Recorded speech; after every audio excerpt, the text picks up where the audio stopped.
എല്ലാവർക്കും നമസ്കാരം. ഞാനിന്ന് നിങ്ങളെ പരിചയപ്പെടുത്താൻ പോകുന്നത് കപ്പയും ബീഫും കൊണ്ടിട്ടുള്ള വ്യത്യസ്തമായ ഒരു നാടൻ വിഭവമാണ്. കപ്പയും ബീഫും എന്ന് കേട്ടപ്പോൾ നിങ്ങൾ ഓർത്ത് കപ്പ ബിരിയാണി ആണെന്നല്ലേ? എന്നാൽ ഇതല്ല. എന്താണെന്ന് നമുക്ക് വീഡിയോയിൽ കാണാം. ഞാൻ Charlotte. Welcome to Shaz vlogs.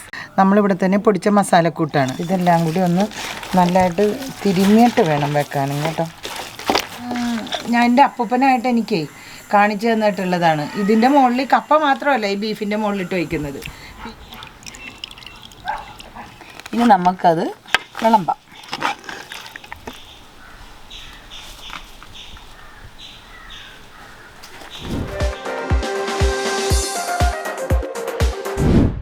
ഈ വ്യത്യസ്തമായ വിഭവം ഉണ്ടാക്കാൻ പോകുന്നത് എൻ്റെ മമ്മി തന്നെയാണ്. മമ്മി ബാ, നമുക്ക് കപ്പയും ബീഫും ഉണ്ടാക്കാൻ തുടങ്ങിയാലോ? പിന്നെ ഇപ്പം തന്നെ ഉണ്ടാക്കാം. നമുക്ക് ഇതിനാകെ വേണ്ട ഇൻഗ്രീഡിയൻസ് എന്ന് പറഞ്ഞാൽ കപ്പ, നല്ല നെയ്യുള്ള ബീഫ്, ഉള്ളി, വെളുത്തുള്ളി, ഇഞ്ചി, പച്ചമുളക്, കറിവേപ്പില, ഗരം മസാല, കുരുമുളക് പൊടി, മഞ്ഞൾപ്പൊടി. അപ്പോൾ മമ്മി നമുക്ക് ബീഫ് കഴുകി കുക്കറിലേക്ക് ഇട്ടാലോ? ഇത് നമ്മൾ ഓൾറെഡി 4-5 പ്രാവശ്യം കഴുകി വൃത്തിയാക്കി വെച്ചേക്കുന്ന ബീഫാണ് കേട്ടോ. ഇനിയിപ്പോൾ ഇതെല്ലാം കൂടി ഇതിൻ്റെ അകത്ത് ഇട്ടിടണം അല്ലേ? ഒരുമിച്ചിട്ടാ പോരാ? എല്ലാം ഒരുമിച്ചിട്ടാ അതെ. നല്ലതായിട്ട് ഇങ്ങനെ ഒന്ന് ഞെരടണേ. കരിവേപ്പില. അപ്പോൾ ഇനി ഇതിലേക്ക് ഇടുന്നത് നമ്മളിവിടെ തന്നെ പൊടിച്ച മസാലക്കൂട്ടാണ്. മസാലക്കൂട്ട്, ഗരം മസാലക്കൂട്ട്, ഉപ്പ്, കുരുമുളക് പൊടി, മഞ്ഞൾപ്പൊടി അതിനകത്ത് ഇടുക. നമ്മൾ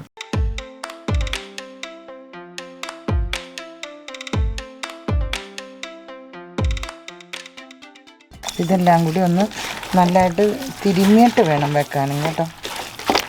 അപ്പോൾ ഇതിപ്പോൾ നമ്മളെല്ലാം കൂടി പുരട്ടി വെച്ചു. എന്നിട്ട് കുക്കർ അടച്ച് കുക്കറിലാണ് നമ്മളിപ്പോൾ ഇത് വെക്കുന്നത്. അതിന് ശേഷമാണ് നമ്മൾ വെന്ത് കഴിഞ്ഞിട്ടാണ് മാറ്റുന്നത്. മമ്മി, അപ്പോൾ നമ്മൾ ഈ ബീഫ് എത്ര വിസിലെടുത്ത് വേവിക്കണം? ഇത് ഒരു 4-5 വിസിൽ വരണം. ഇപ്പോഴല്ലേ നമ്മളിത് കുക്കറിലൊക്കെ വെക്കുന്നത്. നേരത്തെയൊക്കെ ഇങ്ങനെ ഈ കപ്പ ഇറച്ചിയും കൂടെ ഉണ്ടാക്കുന്നത് നമ്മൾ ചട്ടിയിൽ, ഒരു വലിയ ചട്ടിയിൽ ബീഫെല്ലാം കൂടി പരട്ടി അടപ്പയിൽ വെച്ചിട്ട് അത് വെന്ത് ഒരു 3/4 ഭാഗം വെന്ത് കഴിയുമ്പോൾ അതിനകത്ത് കപ്പ ഇട്ടിട്ടാണ് നമ്മൾ എടുക്കുന്നത്.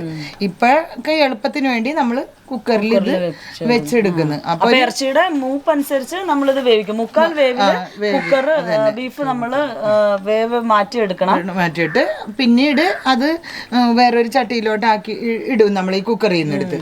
എന്നിട്ട് അതിനകത്തോട്ട് ഈ കപ്പ എടുത്ത് മുകളിൽ വെച്ചിട്ട് ആണ് വെന്ത് നമ്മൾ ഇറക്കുന്നത്. എല്ലായിടത്തും കപ്പ ഇറച്ചിയും കൂടി കുഴക്കലാണ് ചെയ്യുന്നത്. ഇത് നമ്മൾ ചെയ്യുന്നത് ഇച്ചിരി വ്യത്യസ്തമായ രീതിയിലാണ്.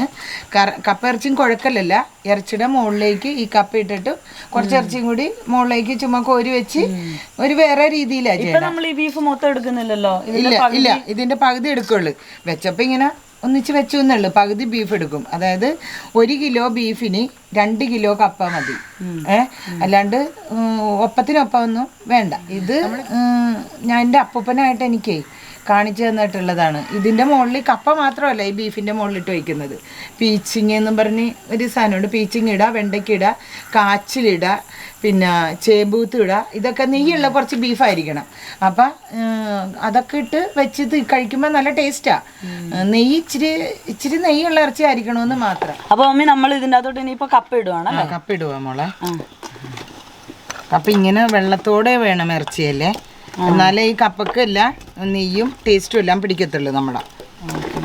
അപ്പൊ ഇതിൻ്റെ അകത്തോട്ട് ഇനി മസാല വേണമെങ്കിൽ ഇട്ടാൽ മതി. കുറേ മസാല നമ്മൾ ഇതിൽ ഇടുന്നില്ലല്ലോ. വേണമെങ്കിൽ ഇടാം. ഇതിപ്പോൾ പക്ഷെ അധികം മസാല വേണ്ട. നല്ലതായിട്ട് ഇരിക്കണ്ടേ. ഇനി ഇതിപ്പോൾ അടച്ചു വെക്കും. ഇതിൻ്റെ മുകളിലേക്കുണ്ടല്ലോ ഒരു ഇച്ചിരി 2 ഇറച്ചി കഷ്ണമൊക്കെ ഇങ്ങനെ വെക്കണം. അപ്പോഴേ നെയ്യെല്ലാം കൂടി ഇതും പിടിക്കുള്ളൂ. അതാണ് അതിൻ്റെ ടേസ്റ്റ്. കരിവേപ്പില വേണമെങ്കിൽ 2 കരിവേപ്പില ഇതിൻ്റെ മണ്ടയിലോട്ട് എടുത്ത് വെക്കാം. അങ്ങനെയാണ് നമ്മൾ ഈ കപ്പ. ഇത് അങ്ങനെ ഗരം മസാല ഒന്നും പിന്നെ ഇല്ല. നമ്മൾ ഗരം മസാലയും കുരുമുളക് പൊടി, വെളുത്തുള്ളി, ഇഞ്ചി, കരിവേപ്പില, കൊച്ചുള്ളി എല്ലാമാണ് ചെയ്തേക്കണത് ഇതിനകത്ത്. അപ്പം എന്നിട്ട് ഈ ടേസ്റ്റാണ് ഇതിന് പിടിക്കുന്നത്. കറക്റ്റ് ഉപ്പും എല്ലാമായി. എന്നിട്ട് ഇത് വേവുമ്പോൾ ഇത്രേ ഉള്ളൂ, സിമ്പിളാണ്. ഈ കരിവേപ്പിലയും കൂടി അതിൻ്റെ മണ്ടയിലോട്ട് എടുത്ത് ഇങ്ങനെ വെക്കും. അതിൻ്റെ നല്ല ടേസ്റ്റും ഫ്ലേവറും ഒക്കെ കിട്ടാനാണ്. ഇത് നമ്മളിങ്ങനെ മൂടി വെച്ച് വേവിക്കുന്നു. വേവിച്ച് കഴിയുമ്പോൾ നമ്മൾക്കിത് കഴിക്കാം. ഇത്ര ഉള്ളു, സിമ്പിളാണ് കാര്യം. പക്ഷേ ഒന്നും കൂടി ഞാൻ പറഞ്ഞു തരാം ഇതെങ്ങനെയാണ് വെക്കണേന്ന്. ഒരു കിലോ ബീഫ് വെന്ത് ഒരു 3/4 ഭാഗവും 90% വെന്ത് കഴിഞ്ഞേട്ടെ. അത് കഴിയുമ്പോഴത്തേക്കും അതിനകത്തോട്ട് നമ്മൾ കപ്പ ഇട്ടാണ് വെക്കുന്നത്. അത് വെക്കുന്നതിന് 1 കിലോ ബീഫിന് 2 കപ്പ. അത് വെക്കുന്നതിന് കുറച്ച് കാര്യങ്ങളുണ്ട്. നമ്മൾ മല്ലിപ്പൊടി ഇടൂല, മുളക് പൊടി ഇടൂല. മല്ലിപ്പൊടിയും മുളക് പൊടി ഇടാണ്ട് കുരുമുളക് പൊടി, നമ്മൾ പൊടിച്ച ഗരം മസാല, മഞ്ഞൾപ്പൊടി, പച്ചമുളക്, ഇഞ്ചി, കരിവേപ്പില, കുറച്ച് കൊച്ചുള്ളി അതും കൂടി ഇട്ടാണ് നല്ല തിരുമ്മിക്കൂട്ടി വെക്കണം. എന്നിട്ട് അത് വെന്ത് കഴിയുമ്പോഴാണ് ഈ കപ്പ ഇടണം. അത് എല്ലാവർക്കും ഇഷ്ടപ്പെടുന്ന ഒരു ഡിഷാണ്. കപ്പ കഴിക്കാം, ഒപ്പം അതിൻ്റെ ബീഫും കഴിക്കാം. ഇനി ബീഫ് കഴിക്കാണ്ട് ബാലൻസ് വരുവാണെങ്കിൽ അതെടുത്ത് വേണമെങ്കിൽ വേറെ ഫ്രൈ ചെയ്തും വേണമെങ്കിൽ കഴിക്കാം, കഴിച്ചില്ലെങ്കിൽ കേട്ടോ. അങ്ങനെ നമ്മുടെ മമ്മി സ്പെഷ്യൽ കപ്പയും ബീഫ് റെഡി ആയിട്ടുണ്ട്. എങ്ങനെയുണ്ടെന്ന് നമുക്ക് കഴിച്ചു നോക്കാം. നോക്കട്ടെ മമ്മി? നോക്കിക്കോ, എടുത്തോ.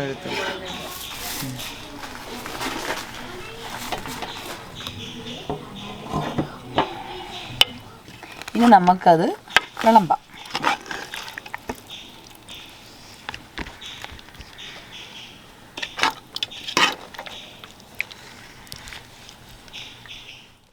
അപ്പം നമുക്ക് ഈ ബീഫും കപ്പയും ഈ ഗ്രേവിയിൽ കുറച്ചൊന്ന് കഴിച്ച് നോക്കാം. ഞാൻ കഴിക്കട്ടെ മമ്മി? കഴിക്കുക.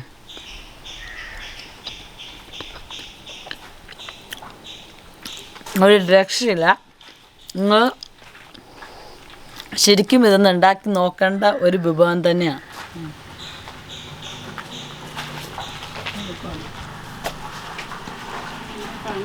എങ്ങനെയുണ്ട് മമ്മിയുടെ വിഭവം? ഞാൻ തന്നെ ഉണ്ടാക്കിയിട്ട് ഞാൻ തന്നെ കഴിച്ചു നല്ലതെന്ന് പറയും. പക്ഷെ ഞാൻ സത്യമായിട്ടും പറയാണ്, നിങ്ങളിത് ട്രൈ ചെയ്ത് നോക്കണം. ഒരു രക്ഷയില്ല. മസാല ഒന്നും നമ്മൾ ഒരുപാട് കാണത്തില്ലാത്ത ഒരു ഡിഷാണെങ്കിലും ഉണ്ടല്ലോ, ഈ ബീഫിൻ്റെ സ്റ്റോക്കിൽ കിടന്ന് വെന്ത് അതിൻ്റെ നെയ്യും എല്ലാം കൂടി ഈ കപ്പയിൽ പിടിച്ചിട്ട് ശരിക്കും ഇതൊരു ഡിഫറെൻറ്റ് എക്സ്പീരിയൻസ് തന്നെ ആയിരിക്കും. നിങ്ങളെല്ലാവരും തീർച്ചയായിട്ടും ഇത് ട്രൈ ചെയ്ത് നോക്കണം. അപ്പോൾ അടുത്തൊരു വീഡിയോ ആയിട്ട് കാണുന്നവരെ ടാറ്റാ ബൈ, സീ യു.